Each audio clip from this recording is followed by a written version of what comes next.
Dans cette partie d'analyse comptable, nous avons commencé tout d'abord par l'analyse du bilan en présentant le bilan financier condensé et on l'a analysé. Maintenant, nous allons passer à notre document qui est le CPC. Donc, on va analyser l'exploitation. Donc, on passe à l'analyse d'exploitation à travers l'analyse du CPC. Tout d'abord, nous allons mettre en situation et vous situer dans le problème, de quoi s'agit-il. Mais avant tout, nous allons présenter le bilan. Nous prenons le cas de la société Menara Tex dont le CPC se présente de la manière suivante. Donc, on va le présenter d'une manière fragmentée, par partie. Alors, première partie donc, concernant le compte de produits et de charges.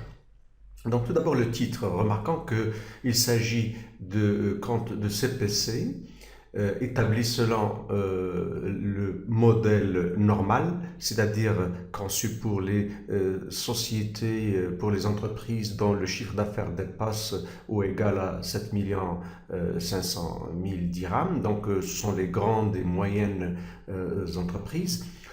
Euh, Tous les montants figurant dans le CPC sont hors taxe. Nous l'avons déjà expliqué auparavant parce que la TVA, la taxe ici c'est la TVA. Donc la TVA pour l'entreprise lorsqu'elle la collecte sur les ventes, donc ce n'est pas un produit mais ça constitue une dette envers l'État. Et lorsqu'elle la paye comme charge, on va le voir dans la partie charge d'exploitation ici, c'est une créance sur l'État. Donc, les éléments qu'on a ici sont hors taxe. Il s'agit du CPC concernant l'exercice du 1er janvier 2014 au 31/12/2014. Donc, au niveau du bilan, nous avons vu que ça concerne une date déterminée, donc le bilan a une date déterminée, c'est comme une photo prise à une date déterminée, donc photo de la situation patrimoniale. Ici, c'est comme un film, c'est abrégé parce que ça décrit tout ce qui s'est passé durant l'exercice. Par exemple, si on prend le cas des ventes, vente de marchandises en l'état, 320 000, ça veut dire que durant toute l'année, durant tout l'exercice, donc 2014, l'entreprise a vendu un total de ventes de marchandises de 320 000 dirhams et un total de ventes de biens et services produits 4 680 000 et ainsi de suite. Donc elle a réalisé un chiffre d'affaires durant tout l'exercice, depuis le début de l'année jusqu'à la fin de l'année de 5 millions de dirhams. C'est-à-dire c'est un cumul. Ça représente tout ce qu'on a fait pendant l'exercice. Donc c'est ça le CPC. D'autre part, ce CPC va être présenté en parties, donc la partie exploitation, la partie financière et la partie non courante. La partie d'exploitation, c'est-à-dire ça regroupe toutes les opérations d'exploitation, c'est-à-dire toutes les opérations qui sont liées à l'activité pour laquelle l'entreprise a été créée. Ensuite, les opérations financières, ce sont les opérations qui concernent tout ce qui porte sur les capitaux, tout ce qui porte sur le financement, donc tout ce qui porte sur les placements de nos capitaux. Donc ce sont des opérations financières. Donc on va les classer à part. Et enfin, les opérations qui ont un aspect non courant, un aspect exceptionnel, donc on va les présenter à part. Mais toujours est-il que le compte de produits et de charges est présenté de la sorte que on a toujours produit moins charge égale résultat. Produit. Donc parmi les produits, nous avons les produits d'exploitation qu'on présente ici, produits d'exploitation avec les ventes, la variation de stock de produits finis, donc de produits. On a des renvois ici, on va le voir à la fin. Donc variation de stock, c'est-à-dire stock final moins stock initial. Si le stock final est supérieur au stock initial, ça veut dire qu'une partie de la production n'a pas été vendue, on doit l'ajouter. Si au contraire, la variation de stock présente un signe négatif, c'est-à-dire en mettant stock final moins stock initial, ça veut dire que le stock a diminué. Donc, si le stock a diminué, ça veut dire qu'on a vendu plus que ce qu'on a produit. Donc, on retient bien cette précision, très importante. Puis les charges d'exploitation. Donc on va voir le total 1, c'est total des produits d'exploitation. On va le retrouver. Donc on va le reporter pour continuer. Et charges d'exploitation. Les charges d'exploitation, c'est achat revendu de marchandises, donc achat consommé de matières et fournitures, autres charges externes. Donc avec un renvoi ici 2, ça veut dire que achat revendu, c'est la valeur d'achat des marchandises qu'on a vendues, c'est-à-dire c'est la valeur d'achat nette, donc moins rabais, remise, ristourne, plus ou moins variation de stock.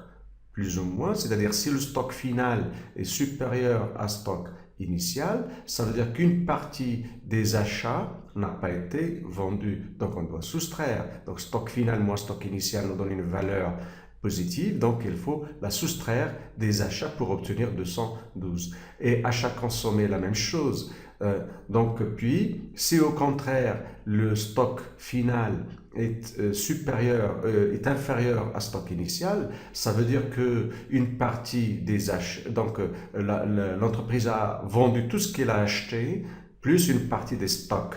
Donc elle a vendu aussi une partie du stock. C'est pourquoi le stock a diminué. Donc en mettant stock final moins stock initial, ça nous donne une valeur négative. Donc on doit l'ajouter parce qu'on a vendu plus que ce qu'on a acheté. C'est la seule difficulté et la seule précision à faire au niveau de ce CPC qu'on a déjà vu. Et on rappelle ici, si vous voulez, le calcul de ces postes.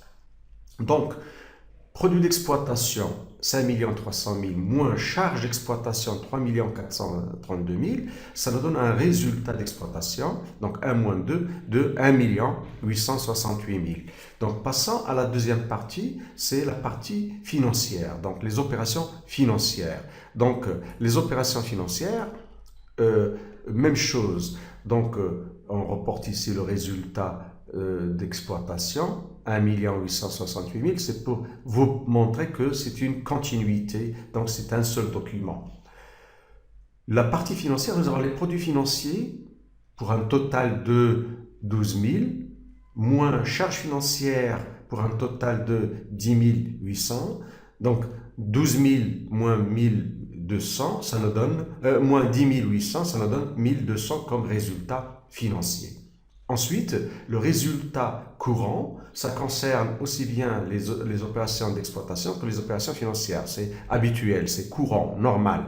C'est-à-dire, c'est le résultat d'exploitation 1 868 000 plus 1200. Ça nous donne 1 869 200. C'est le résultat courant. Ensuite, la partie non courante.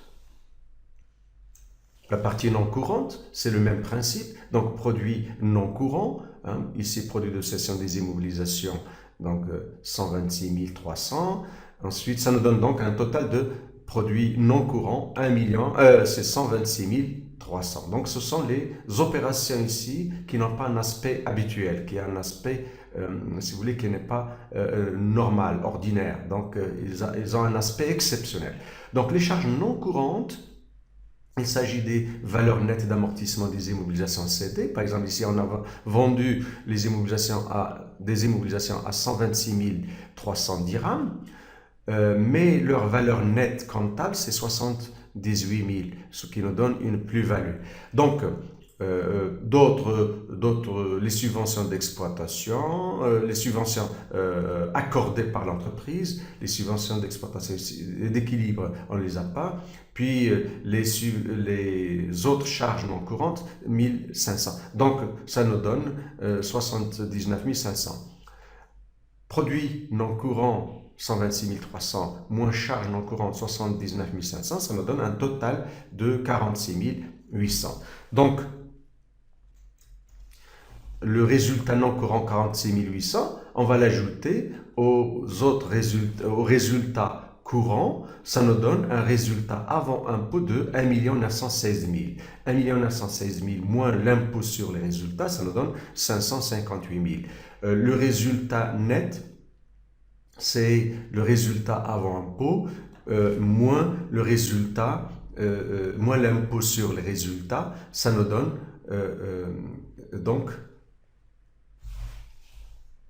Ça nous donne 1 358 000. Et finalement, donc, ici, c'est les renvois qu'on a expliqués auparavant, le 1 et le 2. Finalement, les 3 dernières lignes ici, c'est pour résumer. Donc, le compte de résultat, le compte de CPC, le compte de produit de charge. Total des produits, c'est-à-dire produits d'exploitation plus les produits financiers plus les produits non courants, ça nous donne 5 438 300. Les charges, total des charges, c'est-à-dire les charges d'exploitation plus les charges financières, total 5, plus les charges non courantes, total 9, plus l'impôt sur les résultats, 558 000, total 12. Donc ça nous donne 4 080 300. Donc 5 438 300 moins 4 80 300, ça nous donne un total de 1 358 000. C'est le résultat qui est le même que celui-là. Donc, ça c'est calculé d'une manière compartimentée en résultats d'exploitation, résultats financiers, résultats non courants. Donc, ça veut dire que le CPC a comme limite, il ne peut pas nous expliquer clairement comment l'entreprise a dégagé des richesses et donc de déterminer un certain nombre de grandeurs comptables qui vont servir à l'analyse, mais ça ne permet pas donc de connaître, par exemple, les ressources financières qu'on a pu dégager d'une manière exacte en termes de cash flow, en termes de flux net et qui peuvent être destinés au financement. C'est ce qu'on va traiter au niveau de cette analyse du CPC, c'est-à-dire l'analyse de l'exploitation. Donc on va analyser cela en présentant des soldes intermédiaires de gestion, en établissant l'état des soldes intermédiaires de gestion, ce qu'on va voir dans la vidéo suivante.